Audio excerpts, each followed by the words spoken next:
Hello दोस्तों, नमस्कार। मैं बिंटू कुमार एक बार फिर आप सभी के बीच परसेंटेज की मैथ्स की क्लास लेकर, और मैथ का आज का हमारा टॉपिक क्या रहेगा? परसेंटेज रहेगा, है ना।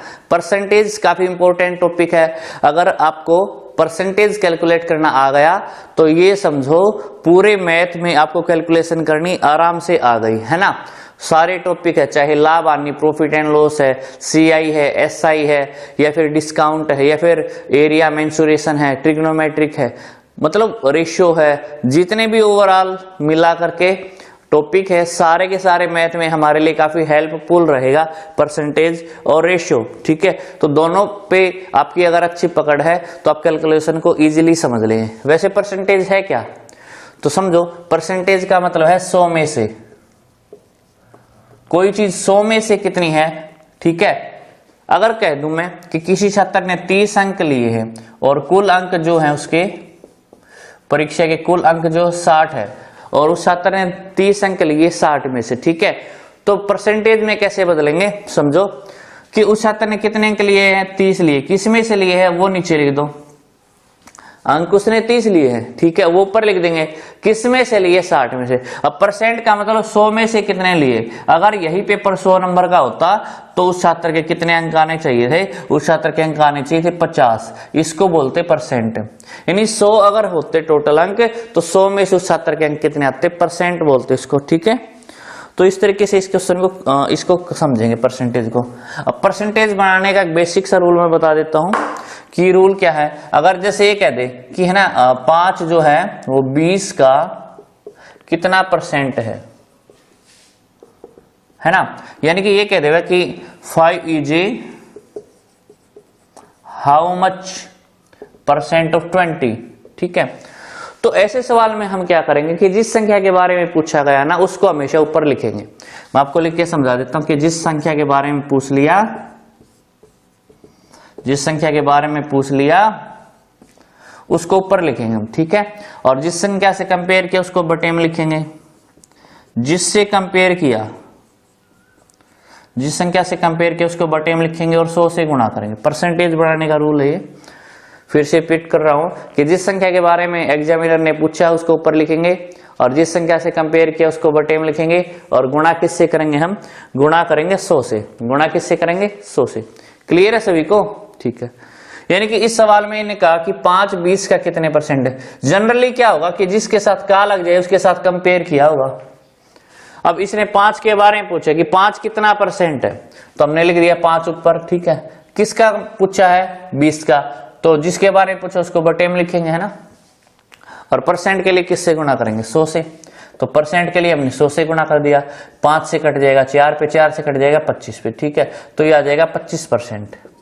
तो 5 20 का कितने परसेंट है? 25%, है ना। तो इस प्रकार से आप परसेंट कैलकुलेट करेंगे। क्लियर है?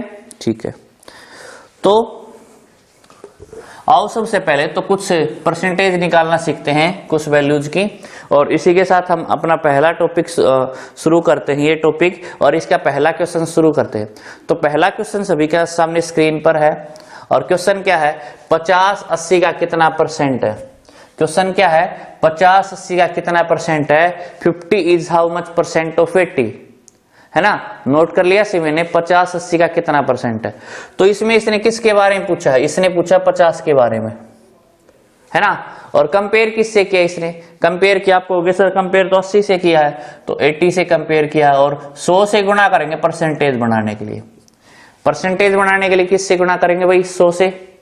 ठीक है, तो कट रहा तो काट दो इसको, 0 से 0 कट गई, 4 दूनी 8, 4 से कटेगा 25, तो आ जाएगा 125। 25 5 125 बटे 2 आ जाएगा। अब 125 को अगर 2 से डिवाइड करेंगे हम तो ये आ जाएगा 2 6 12। ठीक है, 2 दूनी 4 और 2 5 10, यानी 62.5% आ जाएगा। बोलो भाई कितना आ जाएगा? 62.5%, है ना। तो इस तरीके से हम परसेंटेज को कैलकुलेट करते हैं। ठीक है, और नेक्स्ट क्वेश्चन देखते हैं। ठीक है, नेक्स्ट क्वेश्चन क्या दिया है स्क्रीन पर देखते हैं। नेक्स्ट क्वेश्चन इसने दिया है कि 60 240 का कितना परसेंट है।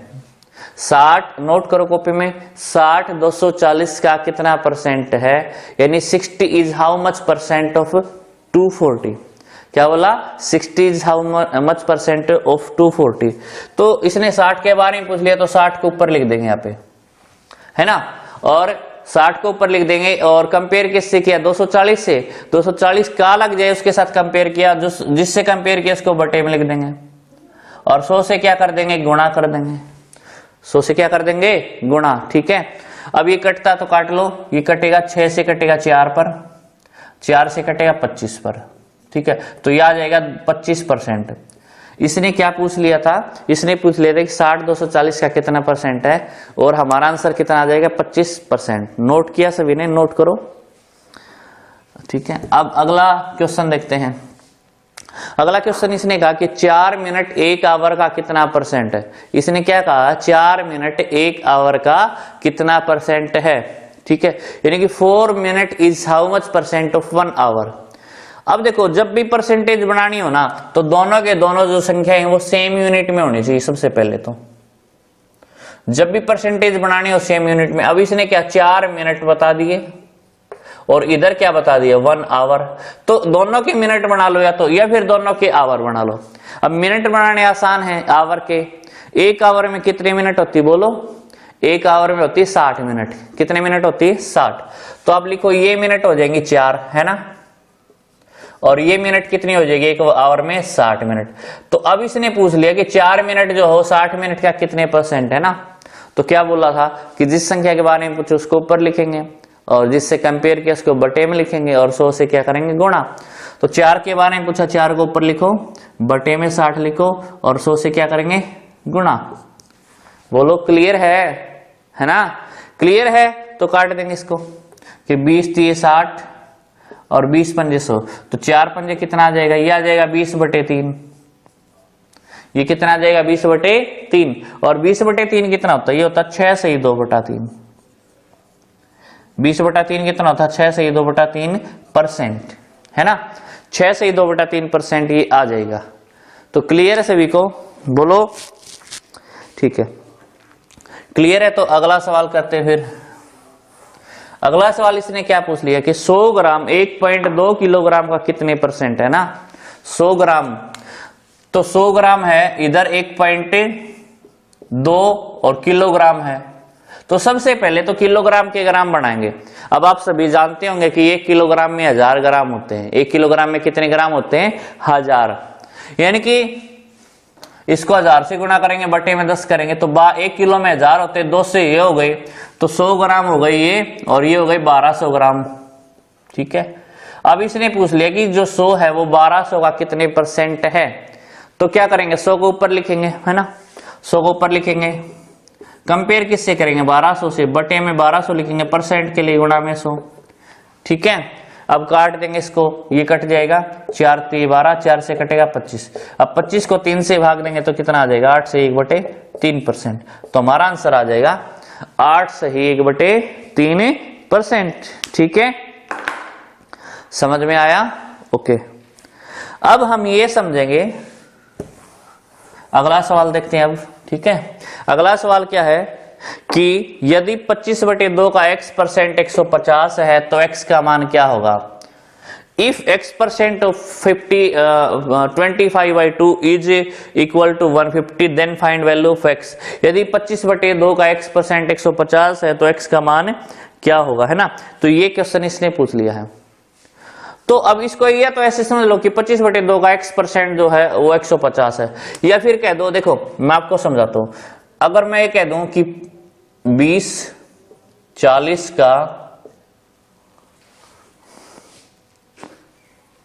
ऐसे कर दो, 40 का कितना परसेंट 20 है। क्या बोला 40 का कितना परसेंट 20 है। चाहिए ये कह दूं कि 40 का कितना परसेंट है, दोनों का मीनिंग तो एक ही है ना।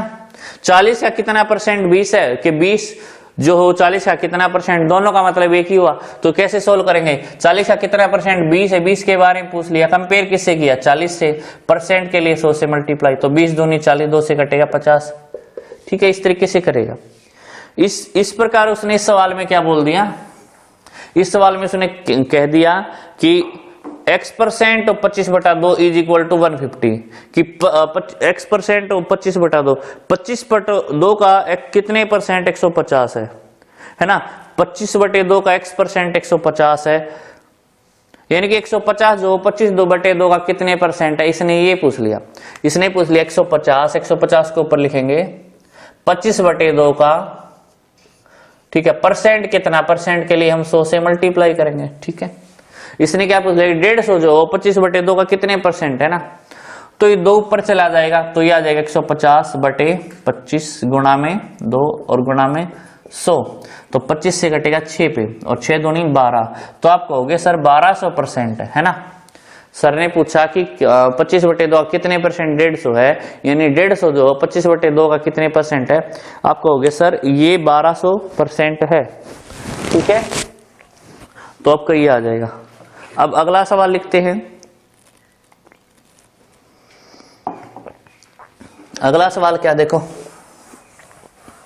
अगला सवाल इसने दे दिया x का 30% बेहतर है तो x का मान क्या है, यानी कोई संख्या x है, इसका 30% बेहतर के इक्वल है ना, यानी 30% of x is 72, then find value of x का मान क्या है ना, x का मान बताना है।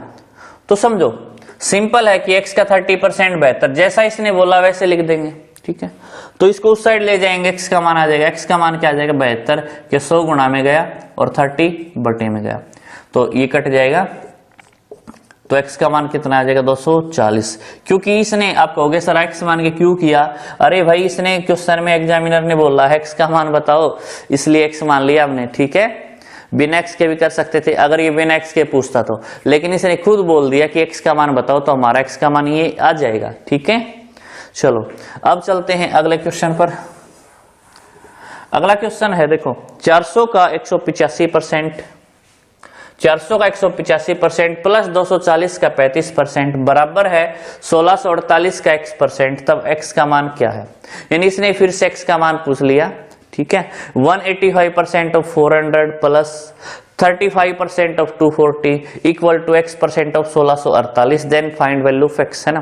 तो जैसा इसने बोला वैसा लिख देंगे, का मतलब गुणा होता है, यानी 400 का 185% को ऐसे लिखेंगे 400, और इसको लिखेंगे 400 का 185%, परसेंट हटाएंगे तो बटे में 100 आ जाएगा, ध्यान रखे परसेंट हटाएंगे तो बटे में 100 आएगा, परसेंट बनाएंगे तो 100 से गुणा करेंगे, ठीक है। प्लस आया कितना आया 240 का 35%, यानी परसेंट हटा तो बटे में 100, और ये आया 1648 का x%, यानी 1648 गुणा x बटे 100, ठीक है ना, ये आया, ओके। अब देखो 2 0 से 2 0 कट गई यहाँ पे, ठीक है, 0 से 0 कट गई, 5 7 35, 5 2 10, 2 से कटेगा 12 पे, ठीक है। तो ये आ जाएगा, गुणा करेंगे 4 पंजे 20, 4 8 32 और 2 34, 4 एकम 4 और 3 7, 740 प्लस ये आ गया 84, इधर आ गया 1648 और गुणा में x बटे 100, ठीक है। अब ये कितने होते हैं, 4 और 8 और 4 12, 7 और 1 824 होते हैं, ये हो जाएगा 1648 गुणा x बटे 100। तो यहां से x का मान क्या आ जाएगा, ये इस साइड आ जाएगा गुणा में, 100 गुणा में आ जाएगा और 1648 बटे में आ जाएगा, तो 2 पे कट जाएगा, 824 दूनी 1648 होते हैं, 824 दूनी 1648 होते हैं, ठीक है, और गुणा में 100 है, गुणा में कितना है 100, 2 पे कटा, 2 से कटेगा 50 पे, है ना, तो यह आ जाएगा 50%। x का मान इसने पूछा है 1648 का कितने परसेंट है ये, तो आप कहोगे सर ये तो 50% है, कितने परसेंट है 50%, ठीक है, समझे, ओके। अब इसको करते हैं सवाल को साफ। अब अगला सवाल देखते हैं। देखो अगला सवाल क्या है कि 840 का 14 से 2/7% बराबर है, 840 का 14 से 2/7% बराबर है 4800 का 12 से 1/2% माइनस 2500 का 10%। अब एक बात समझेंगे, अगर परसेंटेज हटाना हो, अगर परसेंटेज हटाना है तो 100 से भाग करेंगे, ठीक है। परसेंटेज बनाना है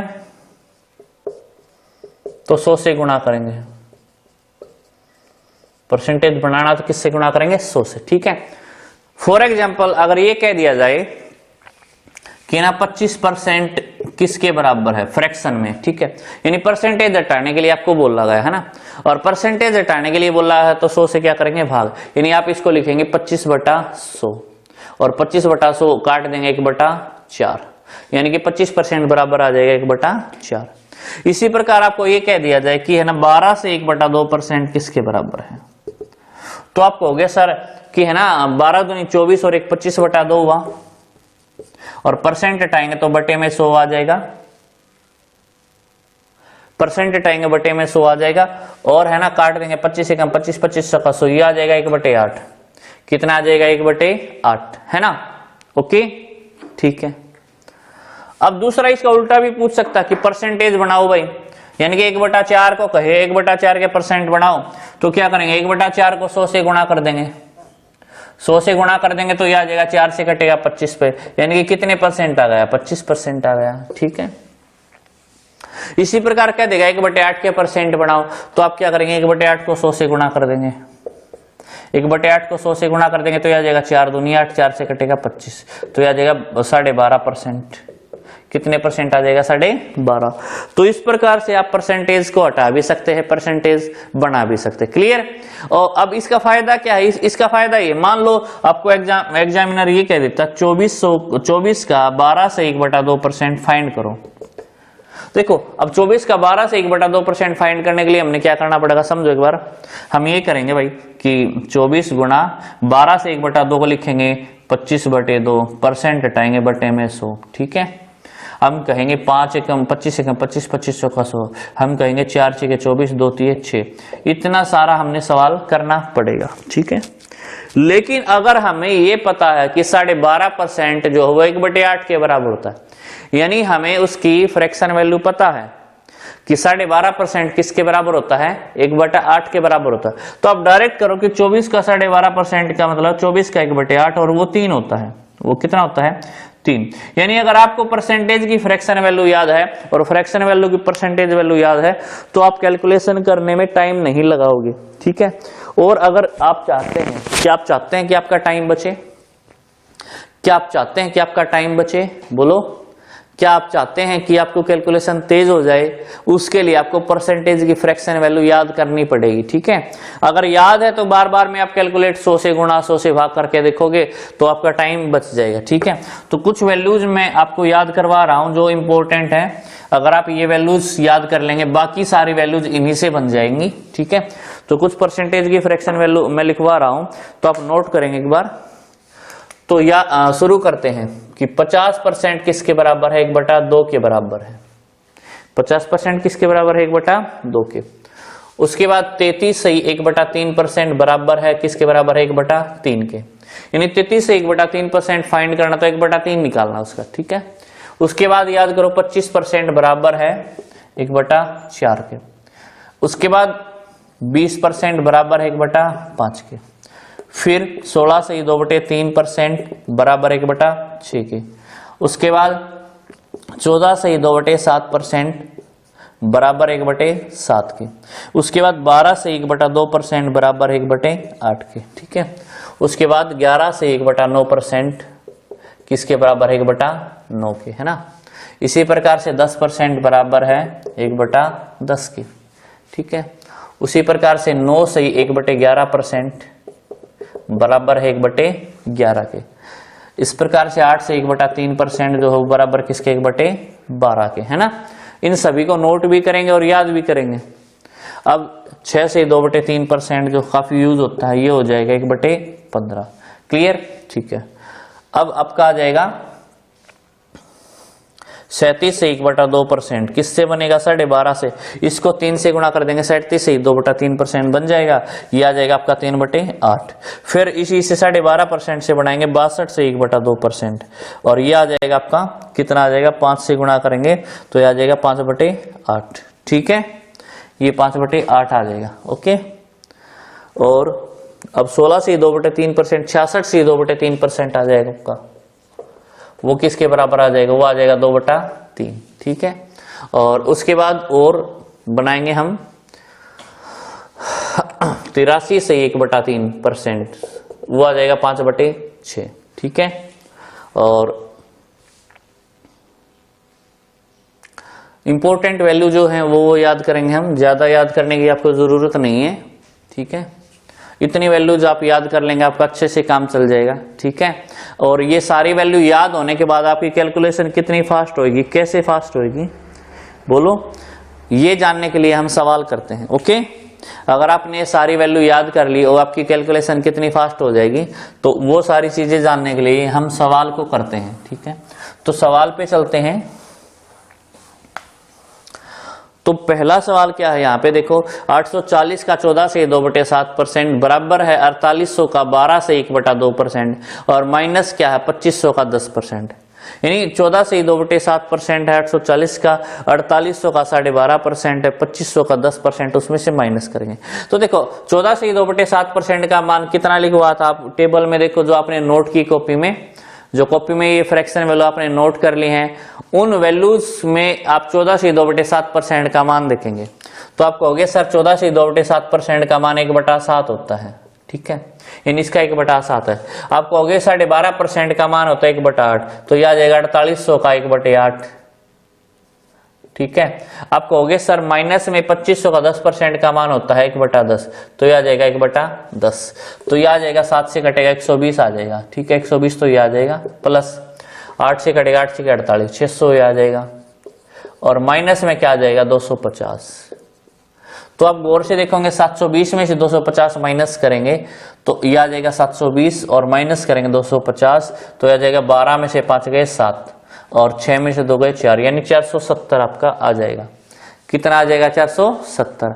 और फ्रैक्शन वैल्यू याद है तो आपने डायरेक्ट काट दिया है ना, नहीं तो बाद में उसको सिंपल वे में सोल्व करके फिर आपको करना पड़ता, ओके। अगला सवाल देखते हैं। आप सवाल सारे साथ के साथ नोट करें, कॉपी चेक करूंगा मैं, कभी ये सोचो कॉपी चेक नहीं करेंगे सर, है ना, साथ के साथ सारे सवाल चेक करें।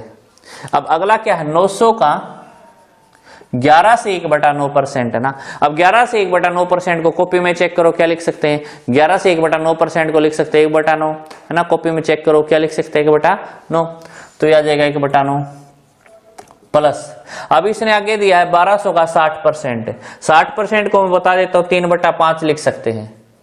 3/5 ना भी लिखो तो आपका काम चल जाएगा, सीधा 60% लिख दो तो भी काम चल जाएगा यार। और 180, 16 से 2/3%, इसको लिख सकते हैं 1/6, ठीक है। 60% को 3/5 लिखो, 60% लिखो तो भी चल जाएगा, क्योंकि कैलकुलेशन आसान होती है 60% की। तो आपका ये आ जाएगा 9 से कटेगा 100 तो ये आ जाएगा, ठीक है, और ये कट जाएगा 720 ये आ गया, 100 ये आ गया, और प्लस 720 ये आ गया, प्लस माइनस सॉरी यहाँ माइनस है, ठीक है, और माइनस में यहाँ कितना आ गया 30 आ गया, 30 आ गया। अब यहाँ से माइनस अगर हम करेंगे 720 में से 30 माइनस करेंगे तो 690, तो आप ये लिखे 820 में से 30 माइनस करें तो यह आ जाएगा 12 में से 3 गए 9 और 7 बचेगा 790 आ जाएगा आपका। कितना आ जाएगा 790, है ना। समझ आया सभी को, क्लियर है सभी को, ओके। अब चलते हैं अगले क्वेश्चन पर।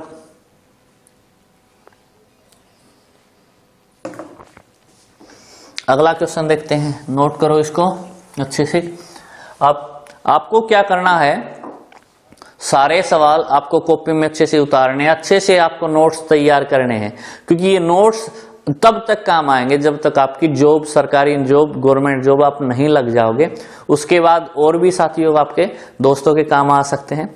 तो पढ़ाई जो है वो हमेशा काम आती है, आपने कभी भी कोई भी पढ़ाई की है वो बेकार नहीं जाती है। तो आप इसके अच्छे से नोट्स बनाओ। अब देखो 400 का 25% है, इसने कहा 400 का 25% प्लस 750 का 6 से 2/3%, 900 का कितना परसेंट के बराबर है ना।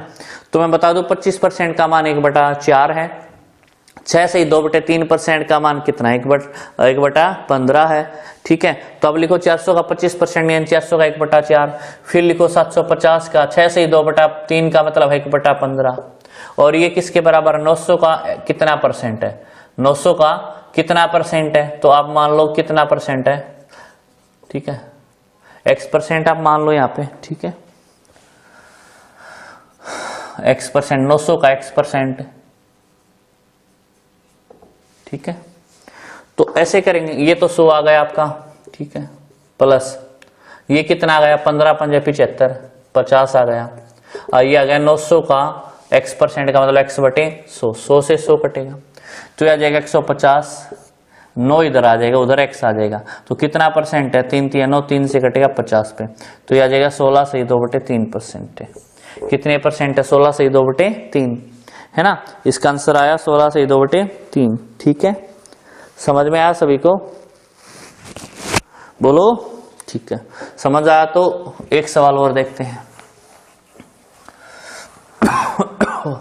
अगला सवाल क्या है, यदि x माइनस वाई का 50%, x माइनस वाई का 50% है ना, किसके बराबर है, x प्लस वाई का 30%, x प्लस वाई का 30%। ठीक है, यानी कि 50% of x minus y equal to 30% of x plus y, then y is how much percent of x। तो सबसे पहले तो x और y का रेशियो बनाएंगे। क्या करेंगे, ये x प्लस वाई साइड ले आएंगे, तो x माइनस वाई है बटे में आ जाएगा x प्लस वाई, ये 30 उस साइड था, ये 50 बटे में ले आएंगे। क्लियर, ठीक है, कटे तो काट भी सकते हैं भाई। यानी x और y ऐसी दो वैल्यू हैं जिनकी घटा तो 3 है और जिनका जोड़ 4 है। बताओ भाई, ऐसी दो वैल्यू x और y है, घटा 3 जोड़ 4 है, तो ऐसी दो वैल्यू कैसे निकालेंगे x और y, ऐसा मान निकालने के लिए जब भी x प्लस वाई या x माइनस वाई, कहने का मतलब जब भी दो संख्याओं का जोड़ और दो संख्याओं का अंतर आपको दिया जाए, है ना, तो आप डायरेक्ट करेंगे, दोनों को जोड़ के 2 से डिवाइड कर दो। दोनों का जोड़ कितना है, 5 और 3 8, 8 को 2 से भाग दो, दोनों को जोड़ के 2 से भाग दो, 5 3 8 बटे 2 4 आया। ठीक है, दोनों को घटा के 2 से, दोनों को घटा कितनी आई 2, 5 में से 3 गया 2, 2 से भाग दो कितना आए, ये वैल्यूज आ जाएंगी। कहीं भी किसी भी क्वेश्चन में हमने, आप पीछे के टॉपिक देख सकते हैं, वहां भी हमने ये करवाया है कि जब दो संख्याओं का जोड़ और उनका अंतर दिया तो दोनों को जोड़ के 2 से भाग दे दो, बड़ी संख्या आ जाएगी, और दोनों को घटा के 2 से भाग दे दो, छोटी संख्या आ जाएगी, है ना।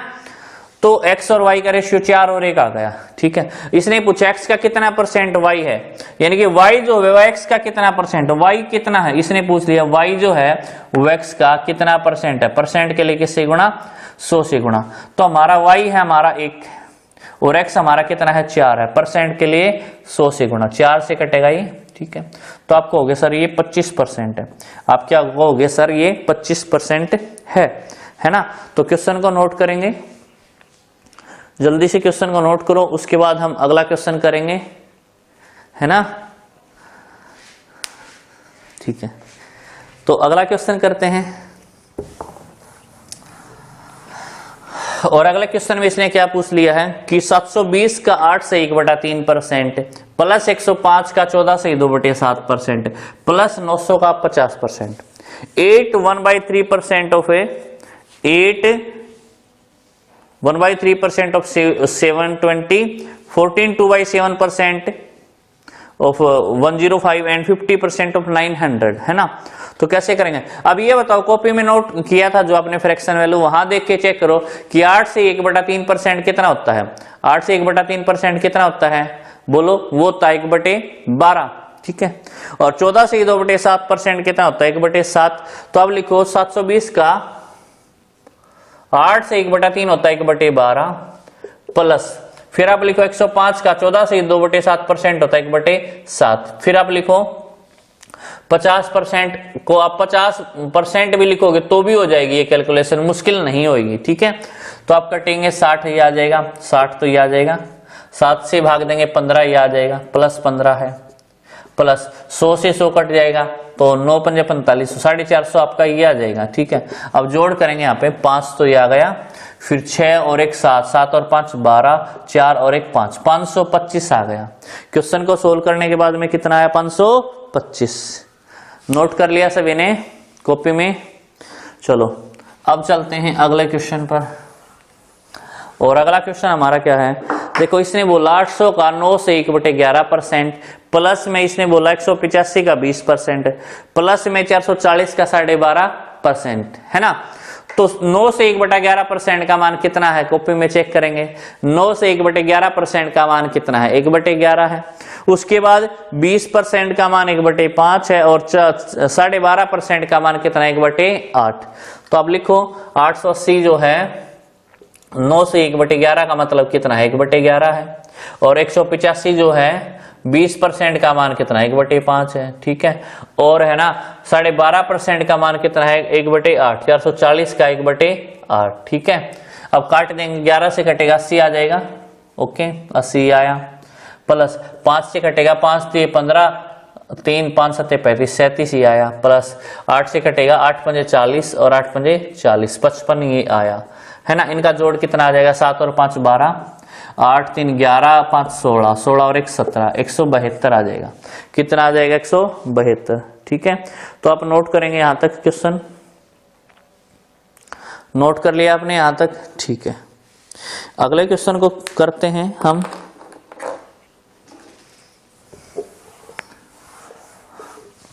अगला क्वेश्चन हमारा क्या है, अगला क्वेश्चन इसने दिया है 240 का 25% प्लस 800 का 40%, है ना। तो आप लिख सकते हैं 240 का 25% का मतलब गुणा 25% यानी 25/100 प्लस 800 का 40%, 800 गुणा 40/100, है ना। तो आप इसको लिख सकते हो 2500 का 100, 4 से कटेगा 60 पे, ठीक है।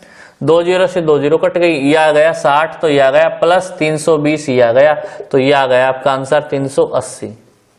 उत्तर कितना आ गया आपका 380, है ना। नोट करेंगे इसको, ओके। अब चलते हैं नेक्स्ट क्वेश्चन पर, और नेक्स्ट क्वेश्चन क्या है, 48 का 12.5% प्लस 96 का 16 से 2/3% प्लस 28 का 25%। तो ये बताएं भाई 12.5% किसके बराबर होता है, कॉपी में नोट किया जो फ्रैक्शन वैल्यू वहां से देख के बताएं 12.5% किसके बराबर होता है 1/8 के। तो मैं लिखूंगा 48 का 1/8। फिर देखो कि 16 से 2/3% कितना होता है, आपको होगे सर ये होता है 1/6, तो हम यहां लिखेंगे 96 का 1/6 प्लस फिर होता है 25% का मतलब होता है 1/4, तो आप लिखोगे सर 28 का 1/4, है ना। तो ये आ जाएगा 6, तो ये आ जाएगा और 16 ये आ जाएगा और 4 से 7 पे आ जाएगा, इनकी आ जाएगा 6 प्लस के 16 प्लस के 7, तो ये आ जाएगा 16 और 6 22, 22 और 7 कितना है 29। यानी इस क्वेश्चन का आंसर कितना आ जाएगा, इस क्वेश्चन का आंसर आ जाएगा 29, ठीक है। ओके नोट करो इसको। अब अगले क्वेश्चन को करते हैं, और अगले क्वेश्चन में इसने क्या कह दिया, अगली जो टाइप आएगी उसमें आपसे क्या पूछेगा कि कोई खर्च, अगली टाइप में आ जाएगा कोई खर्च ना बढ़े, इस टाइप से, या कहे पहले जितना ही रहे, पहले जितना रहे, ठीक है, या फिर कह देगा अपरिवर्तित रहे, नोट चेंज कह देगा, है सेम रहे, सेम एज ओरिजिनल, या फिर कह देगा नोट इंक्रीज एक्सपेंडिचर।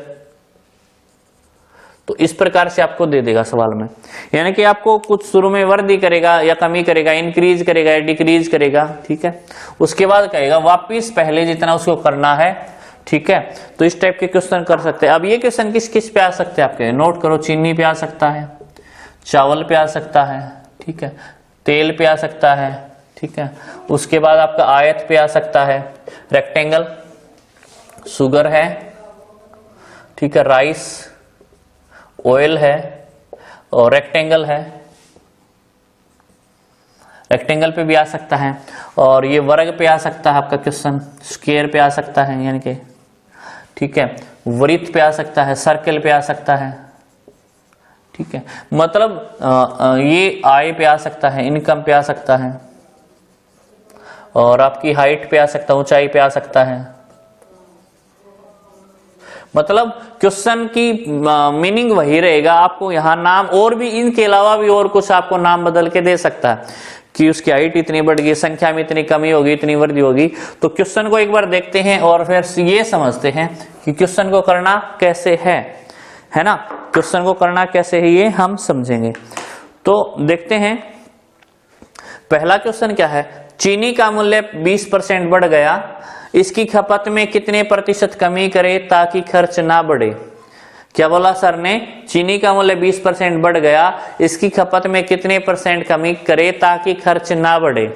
यानी price of sugar is increase by 20%, how much percent of its consumption decrease so that expenditure remains same.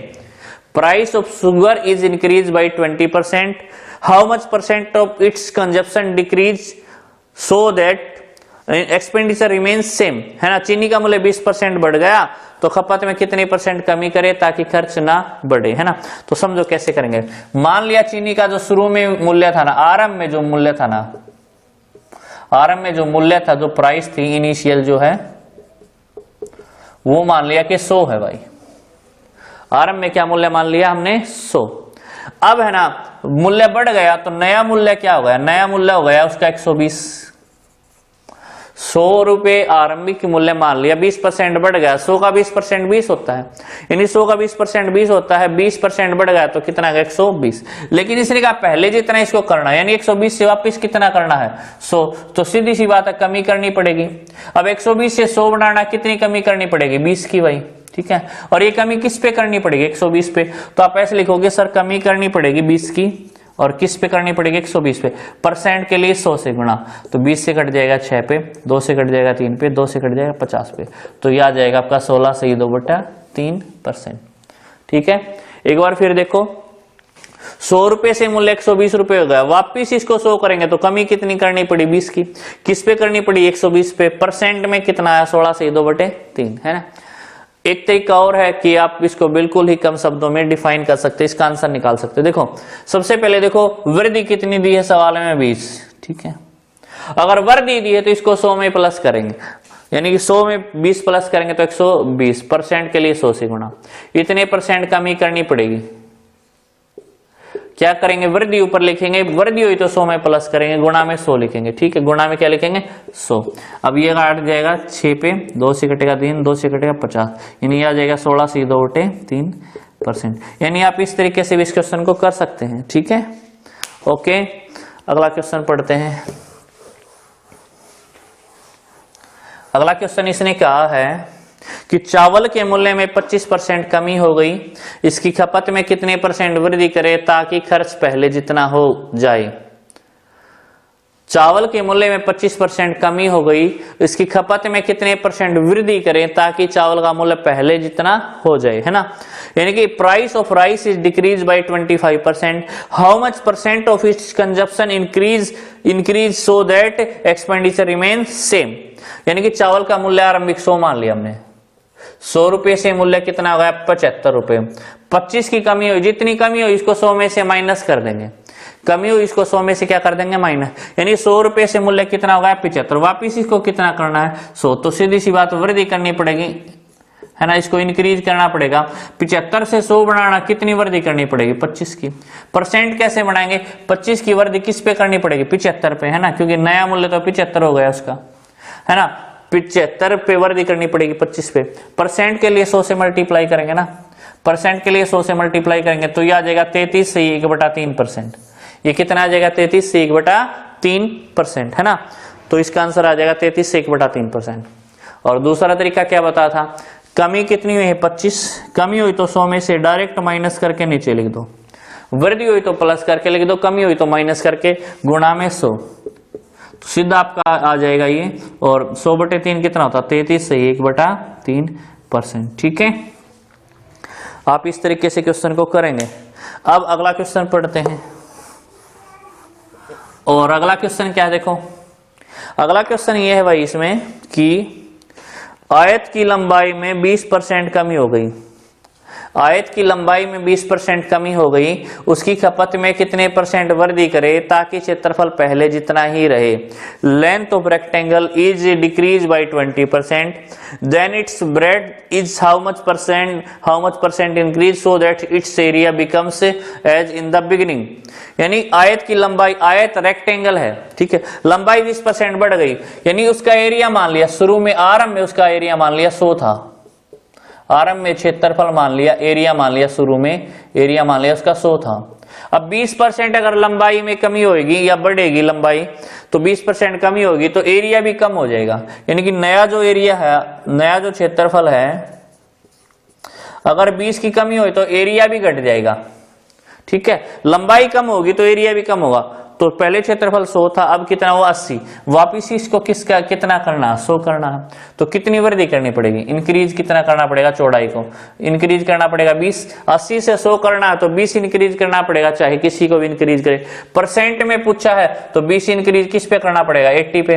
Percent के लिए 100 से मल्टीप्लाई, तो 20 से कटेगा 4 पे, 4 से कटेगा 25 पे, तो आ जाएगा आपका 25%। कितना आ जाएगा, 25%। दूसरा तरीका क्या था कि 20 की वृद्धि हुई है, बटे में कितना आ जाएगा, अब कमी हुई है तो माइनस करेंगे 100 में से, गुणा में 100 आ जाएगा। 20 तो 80, 4 से कटेगा 25, है ना, 25% करेंगे। ठीक है, तो नोट करो इस क्वेश्चन को भाई, इस क्वेश्चन को नोट करो। फिर अगला क्वेश्चन हम करते हैं। नोट कर लिया सभी ने?